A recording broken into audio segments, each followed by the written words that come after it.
News 18 के जम्मू कश्मीर लद्दाख हिमाचल के सभी व्यूअर को जुले और नमस्कार। तो मेट्रोलॉजिकल डिपार्टमेंट ने प्रिडिक्शन लगाया कि लद्दाख में स्नोफॉल होगा और कुछ जगह पर स्नोफॉल हो भी रहा है। तो जैसे कि आपको पता है कि यहाँ काफी ठंड भी रहता है। तो वेदर के बारे में जानकारी लेने के लिए हमारे साथ सोनम लोटो जी साइंटिस्ट जो मेट्रोलॉजिकल के हेड है यहाँ, सर हमारे साथ जुड़ने के लिए बहुत बहुत शुक्रिया।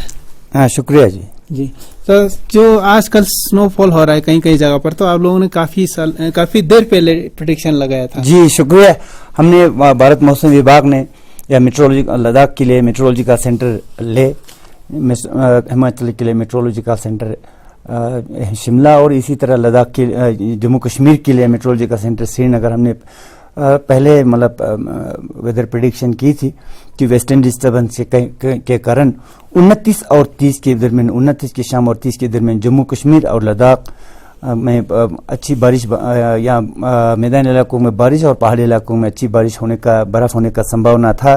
बिल्कुल पेशेंगोई के मुताबिक बर्फबारी हुआ है, बल्कि पहाड़ी इलाकों में खास करके और कश्मीर के जैसे नॉर्थ कश्मीर जोजिला साइड में काफ़ी अच्छी बर्फबारी हुआ है, बल्कि जोजिला साइड में तो 2 से लेकर 3 फुट तक भी बर्फबारी हुआ है, पर सोनामर्ग साइड में तकरीबन 1.5 फुट तक बर्फ हुआ है। इसी तरह कश्मीर के मैदानी इलाकों में हल्की 2 से लेकर 3 इंच तक बर्फबारी हुआ है। इसी तरह लद्दाख के खास करके कहते कारगिल डिस्ट्रिक्ट में अच्छी बर्फबारी हुआ है। लेह में भी शाम साइड में 2 से लेकर 3 इंच तक बर्फबारी हुआ है। अभी भी आज मौसम पूरा लद्दाख में, जम्मू कश्मीर में मौसम उबर आलूद बना हुआ है, क्लाउडी है और ठंड कड़ाके की ठंड है। जी सर, ये फार्मर को एक चिंता रहती थी कि क्योंकि लद्दाख के सभी फार्मर, आपको भी पता है कि ग्लेशियर वाटर पे डिपेंड रहते हैं। अगर विंटर में स्नोफॉल नहीं होगा तो फिर वो ग्लेशियर नहीं फॉर्म होता, तो इसके लिए वो लोग काफी परेशान रहते हैं कि इस साल बर्फ नहीं हुआ बोलते हैं। तो इस पे क्या आपको एक्सपेक्टेशन है आने वाले दिन में और आएंगे बर्फ? आपने बिल्कुल सही फरमाया। ग्लेशियर जो है, टाइमली स्नोफॉल हमारे लिए, बर्फ जो है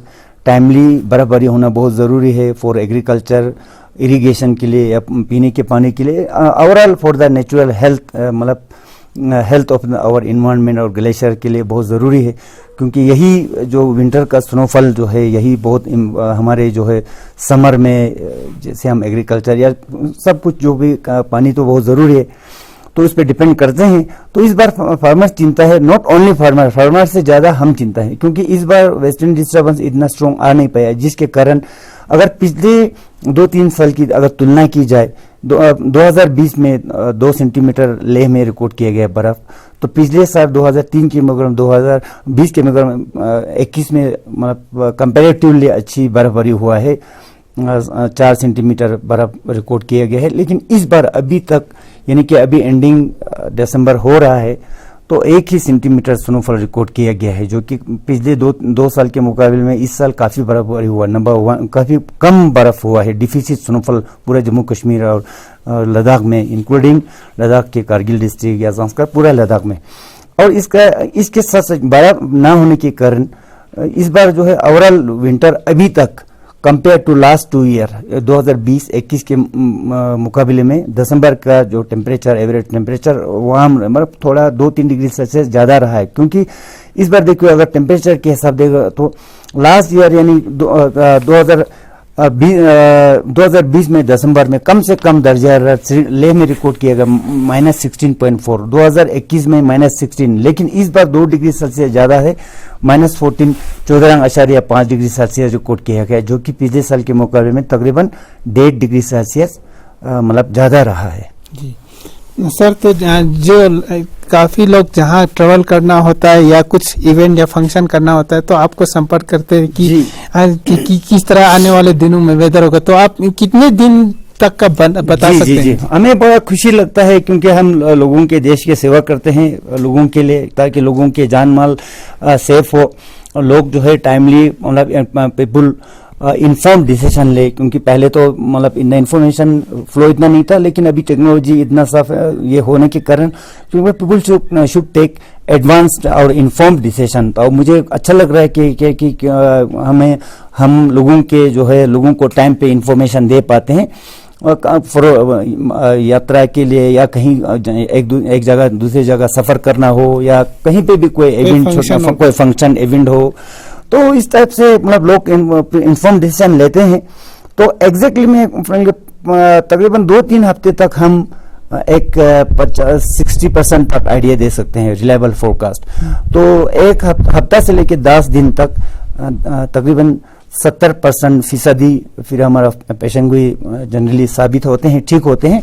और एक हफ्ता तो तकरीबन 80% जो है फोरकास्ट सभी होते हैं। जैसे कि अभी कल और आज जो मौसम ऐसे खराब रहा है, वो हम पिछले हफ्ता 10 दिन से मतलब इसका इंडिकेशन देते रहे हैं, लोगों को बताते रहे हैं कि 29 और 30 के दरमियान क्लाउडी वेदर और ठंड रहने का इम्कान है, साथ साथ में बर्फ का इम्कान था। तो लोग भी ऐसे तरह मतलब एक्ट किया, लोग ऐसे काम इसको इसी हिसाब से मद्देनजर रखते हुए वेदर के साथ साथ लोग इन्फॉर्म डिसीजन अपने मतलब प्लान बनाते हैं। And it is a good thing not for us but for the people in general masses, मतलब सबके लिए। तो अब हम उम्मीद करते हैं कि आने वाले दिनों में भी लोगों के काम पे आए, इसके लिए हम दिन रात काम करते रहेंगे। जी सर, लद्दाख में कौन कौन से जगह पर आप लोगों का वेदर स्टेशन है, जैसे खासकर जांस्कार है या चंगथांग ऐसे? जी आप देखो, गवर्नमेंट ऑफ इंडिया ने with their intervention of honourable governor of lieutenant governor साहब की इंटरवेंशन की वजह से तो भारत मौसम विभाग ने पूरा लद्दाख को ऑलमोस्ट कवर कर लिया है, क्योंकि लद्दाख बहुत वास्ट एरिया है, पर फिर भी पूरा कवर किया हुआ है। आप देखो, न्योमा से हमारा टाइमली आवरली है ना, हर 15 मिनट्स में मतलब वेदर डाटा अवेलेबल होते हैं। And this data are available online, कोई भी एक्सेसिबल है, कर सकते हैं। इसी तरह जांस्कर है जहाँ पे पहले नहीं था, नुब्रा वैली है, देन टंगसे दुर्बुक जो चंगला से होते हुए जाते हैं, जो भी स्ट्रेटेजिक इलाका है वहाँ पे हमने कवर किया है। और लद्दाख का जो सबसे गर्म जगह है, गरकोन आर्यन वैली जिसको बोलते हैं, जहाँ पे तो वहाँ पे भी वेदर स्टेशन किया। ओवरऑल जो है अभी आने वाले सालों में हम इसको और जो है सेपरेट करने का और ज़्यादा मतलब नेटवर्क को बढ़ाने की मतलब कोशिश करेंगे। जी सर, जैसे आपने बताया कि 29-30 को बर्फ की आशंका थे, वो हो भी गया, तो आने वाले दिनों में फॉग का कैसा वेदर रहेगा, जैसे जम्मू कश्मीर या हिमाचल? जी आप देखिए, अब क्योंकि वैसे तो लद्दाख में तो फोगी कंडीशन इतना रहते नहीं है, क्योंकि कोल्ड डेजर्ट है हाई एल्टीट्यूड की वजह से, और यहाँ पे ठंड रहते हैं। और ह्यूमिडिटी यहाँ पे बहुत, फॉग के लिए एक रिलेटिव ह्यूमिडिटी बहुत इंपॉर्टेंट होते हैं, 70-80% से ज़्यादा होने चाहिए। यहाँ पे ऑन एन एवरेज फॉग 50%, ज़्यादा से ज़्यादा 60% के आसपास ही रहते हैं on an average normal day में। जी अभी तक तो वैसे फर्स्ट मतलब पिछले 1 या 2 हफ्ते में तो चांसेस कम ही है, मतलब अगर होगा तो भी हल्की फुल्की बर्फ होगा, इतना अच्छा बर्फबारी का अभी पेशेंट गोई नहीं है। जब ऐसा कोई लगता है तो हम टाइमली आप लोगों को आपके माध्यम से पहुंचाएंगे। Thank you so much sir. Thank you sir.